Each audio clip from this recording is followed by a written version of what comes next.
Hola, el día de hoy vamos a hablar sobre el sistema inmunológico y en especial el sistema de complemento. El sistema de complemento, como su nombre lo indica, ayuda, complementa o aumenta la respuesta inmunitaria. Lo primero que debemos saber es que son proteínas de las familias de las globulinas, es decir, que son relacionadas con las inmunoglobulinas o los anticuerpos. Sin embargo, a diferencia de estas globulinas están siempre en el plasma sanguíneo. Como una breve introducción, ¿cómo actúa el sistema de complemento? Existen tres maneras básicas en las que va a actuar, dependiendo de a lo que se enfrente será una u otra. En primer lugar está la respuesta del sistema de complemento, que es sensible y reacciona cuando se encuentra con complejos antígeno-anticuerpo que se han formado alrededor de bacterias o células tóxicas. ¿Qué hace?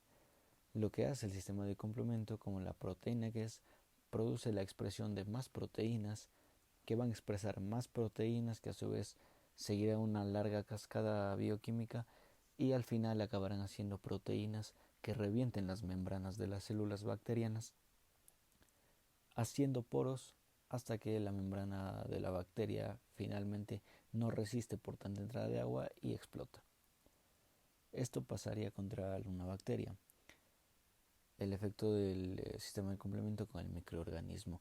El segundo caso que puede pasar el sistema de complemento es que aumenta la respuesta inflamatoria y esto lo hace accediendo a los neutrófilos que viajan por la sangre, es decir, que los atrae los neutrófilos y el sistema de complemento lo actúa atrayéndolos y los trae al tejido y por lo tanto aumenta la respuesta inflamatoria. Finalmente, como el tercer caso, es que producen más liberación de histamina, pero la histamina concretamente de los mastocitos, que es lo que vemos en la respuesta alérgica. Entonces el sistema de complemento aumentaría la respuesta alérgica. ¿Cómo lo hace? Lo hace aumentando la debilidad capilar, la permeabilidad capilar y gracias a la liberación de histamina lo que trae de positivo es que aumenta la respuesta inmune y aumentaría también la respuesta alérgica, pero lo que lograría es que lleguen más defensas a esta zona. Por lo tanto, hay varias maneras en las que el sistema de complemento fortalece, complementa la. Las proteínas del complemento actúan secuencialmente con el objetivo de eliminar el patógeno. Cada una de ellas es una proteasa que activa la siguiente mediante proteólisis. Las proteólisis se generan dos fragmentos, los fragmentos ligeros A, que se liberan y su función es atraer por quimiotaxis a células fagocíticas que ayudan a eliminar al patógeno. Por otro lado, los fragmentos pesados B se unen covalentemente a la membrana para seguir una secuencia de pasos del complemento en el que la única excepción es la C2, que la nomenclatura es al revés simplemente por su descubrimiento. De complemento ocurre en la superficie, por ejemplo, la de una bacteria. En este ejemplo, la activación del complemento es iniciada por anticuerpos que se unen a los antígenos de la superficie celular bacteriana. Este complejo C1 del complemento formado por la molécula 2C1R, C1Q, se une a las moléculas de anticuerpo a las superficies de la bacteria. La unión de C1 a los anticuerpos resulta en la activación por proteólisis cruzada de las proteasas C1 y C3.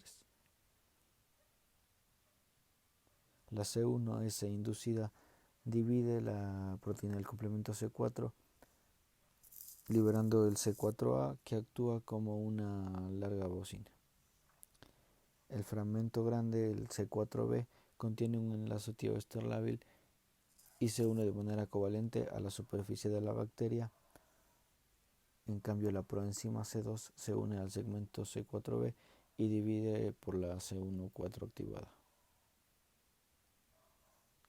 y se divide de la C2B, lo que provoca la formación de la nueva proteasa C4BC2A, conocida también como convertasa de C3. Esa sería la vía clásica del complemento.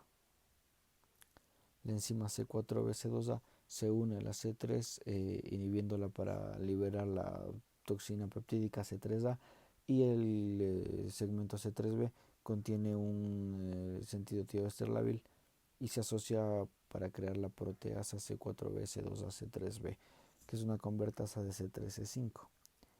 Muchas moléculas de C3 pueden ser divididas por la convertasa de C3-C5, liberando moléculas de C3A. Gran parte de los fragmentos son capaces de unirse de manera covalente a la superficie bacteriana, cubriéndola con moléculas de C3b, capaz de inhibir la unidad bacteriana.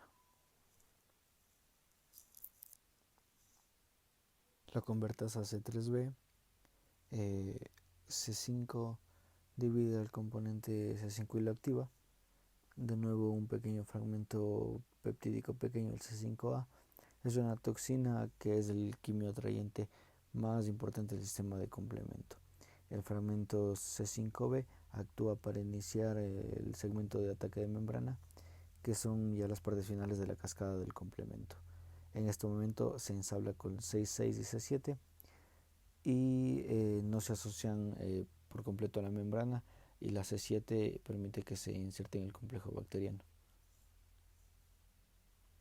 El componente C8 después se une al complemento C5, C6, C7 y se inserta en la membrana celular. El C5, C6, C7 y C8 cataliza para formar un poro transmembrana en el que van a entrar, que va a alterar el balance iónico, y de esta manera mata la célula bacteriana.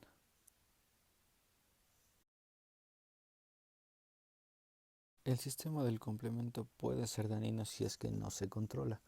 Para esto tiene una regulación.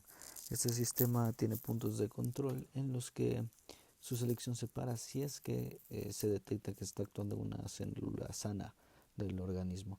Por ejemplo, las células sanas se protegen de la vía clásica con la síntesis de la C1 inhibitoria, que bloquea la activación de C1.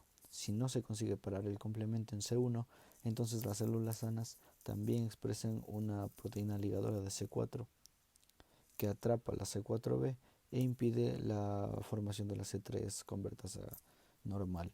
Para evitar que la C3b se una espontáneamente a las células del huésped, existe el factor I, que inactiva el C3b, dando lugar al IC3b. Para proteger solo las células del huésped, estas expresan diversas proteínas como CR1 de AF o MCP, que atrapan el CB3 y bloquean el complemento.